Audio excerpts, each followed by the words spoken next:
Everyone admires a strong child, the one who never caused problems, the one who stayed quiet, handled things, understood more than they should. You were called mature for your age, independent, easy. But what no one asked was why you had to become that way in the first place. Because children don't become strong for no reason. They become strong when they have no other choice. And if this feels a little too familiar, there's a reason for that.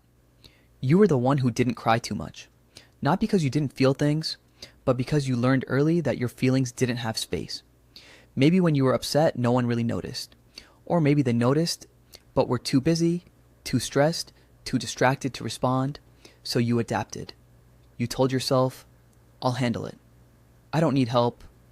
I shouldn't be a burden. And slowly, without even realizing it, you stopped reaching out.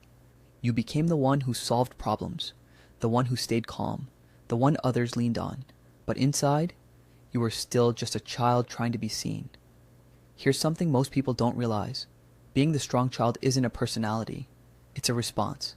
A quiet, invisible response to emotional environments that didn't feel safe enough. When your needs weren't consistently met, your brain did something very intelligent. It protected you. It said, if I don't expect anything, I won't be disappointed. If I take care of myself, I won't get hurt. So you became self-reliant, not because it felt good, but because it felt safer. And over time, that survival strategy started to look like strength. But here's the part no one talks about. That kind of strength comes with a cost. You start to feel uncomfortable needing people. Even when you're struggling, you hesitate to ask for help. Not because you don't want support, but because something inside you whispers you should be able to handle this. You become the person everyone depends on, but rarely the one who feels supported.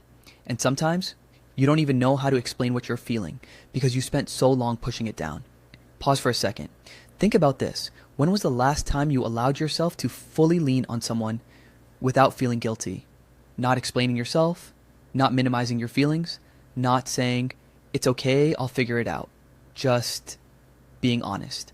If that feels uncomfortable, that says a lot. In real life, this shows up in quiet ways.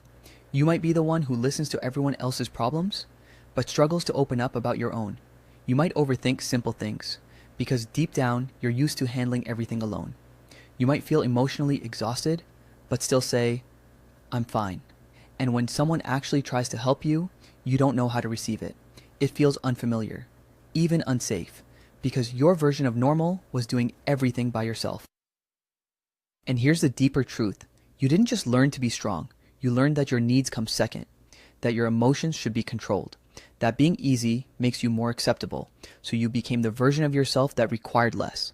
Less attention, less care, less space, but that doesn't mean you needed less. Another pause. Ask yourself this honestly. If you stopped being the strong one, who would you be?